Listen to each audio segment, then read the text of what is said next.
Olá pessoal, hoje vamos finalmente tratar do efeito do observador em ciências humanas, hipnose e magnetismo animal. Para isso, vamos começar ao tratar da história do magnetismo animal. E até o final do vídeo ficará clara a relação entre os assuntos do título. Mas antes de entrarmos no assunto, preciso deixar claro que, além de psicólogo, também sou um hipnotizador. Magnetismo animal, chamado também mesmerismo ou Lebensmagnetismus em alemão, o nome em alemão é literalmente magnetismo vivo, pois se referia à pseudociência que dizia que todos os seres vivos eram afetados por uma força invisível. Essa força poderia curar, manipular e causar diversos outros efeitos em seres vivos. Essa força, que não é a dos Jedi, deveria ser propagada por um meio específico chamado éter luminífero. O nome mesmerismo vem do idealizador dessa pseudociência, o médico Franz Mesmer, do século XVIII. O mesmo mecanismo descrito para o magnetismo animal é uma das bases do espiritismo. A outra das bases é outra pseudociência chamada frenologia. Mas isso são assuntos para outros vídeos. Aqui no Brasil, o magnetismo animal foi divulgado por médicos homeopatas. E essa pseudociência também é assunto para outro vídeo. No começo do século XIX, com a compreensão do magnetismo a partir das pesquisas de Faraday, Ampere e Hans Christian Ørsted, o primeiro prego é colocado no caixão dessa pseudociência.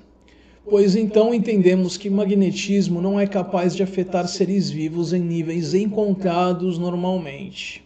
O prego final no caixão do magnetismo animal veio com a experiência de Michelson Morley em 1887. Hoje em dia, as únicas coisas que existem relacionadas a essa ideia são a religião espírita, que não é corroborada de forma alguma, e a hipnose. A hipnose havia sido associada ao mesmerismo desde a origem do mesmo. E hoje sabemos que esta se baseia em um estado mental alternado. O nome hipnose vem do grego hipnos, que significa sono, mas o estado hipnótico é um estado diferente dos estados de sono ou de vigília. A história da hipnose antes do mesmerismo é bastante nebulosa, para dizer o mínimo. E é por isso que ela foi absorvida com tanta facilidade pelo mesmerismo como uma explicação. Porém, como eu já falei, o mesmerismo mostrou-se falso. Então, qual é o mecanismo que torna a hipnose possível? Olá, pessoal. Eu espero que vocês tenham um pouquinho mais de paciência. Eu estou engasgando com mais um pedaço aqui do vídeo. E vamos ver se dessa vez vai sem nenhum problema. É agora, responder a pergunta que acabei de fazer, que ligamos todos os assuntos do vídeo. A hipnose ocorre com o que foi descrito por Irvan Kirsch na teoria da expectativa de resposta. O artigo científico original estará na descrição. Esta é a ideia de que o que as pessoas experimentam depende em parte sobre o que eles esperam experimentar. Segundo Kirsch, esse é o processo que está por trás do efeito placebo e da hipnose. A teoria é apoiada por pesquisas que mostram que respostas subjetivas e fisiológicas podem ser alteradas pelas mudanças das expectativas das pessoas. A teoria foi aplicada para compreender a dor, depressão, transtornos de ansiedade, asma, vícios e doenças psicogênicas. Eu preciso destacar que quando ele fala em depressão, existem diversos tipos de depressão. Alguns tipos de depressão podem ser alterados com as expectativas. Outros são um pouquinho mais complicados. E para entrar no assunto dos diferentes tipos de depressão e como essa é afetada por outras coisas e tudo mais, precisaríamos de um outro vídeo e fugiríamos do assunto desse, então vamos parar esse assunto por enquanto aqui. Qualquer hipnotizador pode demonstrar que o segredo e o mérito da hipnose estão nos hipnotizados. As únicas pessoas que podem ser hipnotizadas são aquelas que desejam ser hipnotizadas. É por isso que em qualquer hipnose de palco, o hipnotizador usa as sugestões em toda a plateia no começo, pedindo, por exemplo, que todos juntem suas mãos e dizendo que uma vez que estas estejam juntas, será difícil ou impossível separarem as mesmas. E então ele irá dar um comando para que as pessoas tentem separar. Algumas pessoas vão conseguir separar as mãos sem problemas, algumas terão dificuldade e outras não conseguirão separar, sentirão como se suas mãos estivessem coladas ou coisas similares, de acordo com a sugestão do hipnotizador. Dessa forma, veremos que poderemos dividir a plateia toda em grupos de acordo com o grau de sucesso que teve a sugestão. Então, as pessoas que permaneceram com as mãos presas são convidadas a subirem ao palco. E com outra sugestão, talvez um pouco mais dramática por parte do hipnotizador, estas são soltas. Mas são estas pessoas que demonstraram aceitar com maior facilidade as sugestões. São estas que entraram na expectativa da realidade da mágica sendo executada. Mas nem tudo é tão simples. Diversos outros modelos teóricos estão envolvidos neste assunto, como, por exemplo, comportamento supersticioso e conformidade social. O comportamento supersticioso é produto de vieses cognitivos que fazem a pessoa aceitar uma explicação mágica para uma ocorrência e descartar todas as ocorrências que refutam tal resultado. Exemplos disso são pés de coelho, camisas favoritas da sorte, enfim. E o próximo modelo relacionado a essa questão é o da conformidade social. Esta trata da nossa necessidade como seres sociais de pertencer ao grupo. Muitas vezes as pessoas, apenas por serem animais sociais, vão deixar de lado qualquer racionalidade para adotar um comportamento que seja aceito pelo grupo. Eu não vou entrar em muitos detalhes sobre esses dois assuntos, comportamento supersticioso e conformidade social, pois seriam melhores tratados em outro vídeo. Mas eu vou deixar um vídeo para vocês na descrição sobre conformidade social, que mostra um experimento sobre esta. Eu não vou falar o que envolve o experimento para não remover a graça da situação, mas é simplesmente hilariante e extremamente esclarecedor. A questão é que o comportamento humano é algo extremamente complexo e por isso dificilmente eu poderia resumi-lo completamente em apenas um vídeo.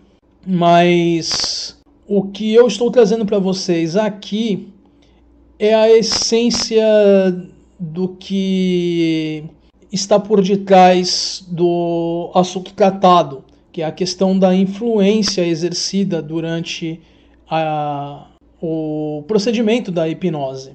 Vamos seguir antes que eu enrole por mais uns 2 ou 3 minutos, porque enfim, vamos seguir adiante. A hipnose pode ser usada para anestesiar e influenciar memórias. Mas a razão desta não ser usada frequentemente é que dispomos de meios melhores e mais confiáveis para alcançar os mesmos resultados. Em saúde mental, por exemplo, pode-se usar a hipnose para fazer a pessoa esquecer um sintoma. Mas o que realmente ocorre nesses casos é que se muda o sintoma. O paciente perde o sintoma original. Digamos, por exemplo, que esse paciente tivesse medo de lugares fechados. Pela hipnose, nós fazemos com que esse sintoma simplesmente suma. O problema é que o sintoma e a causa não são a mesma coisa. Ao se remover o sintoma, a causa permanece. Então, o que quer que seja que estivesse levando a pessoa a sentir o medo de lugares fechados do exemplo, você removeu o veículo que a pessoa tem para expressar aquela angústia, aquela ansiedade que ela sentia. Você não removeu a causa da angústia e da ansiedade. Então, essa angústia, essa ansiedade vão se manifestar de alguma outra forma, que você não tem controle nenhum a respeito de como será.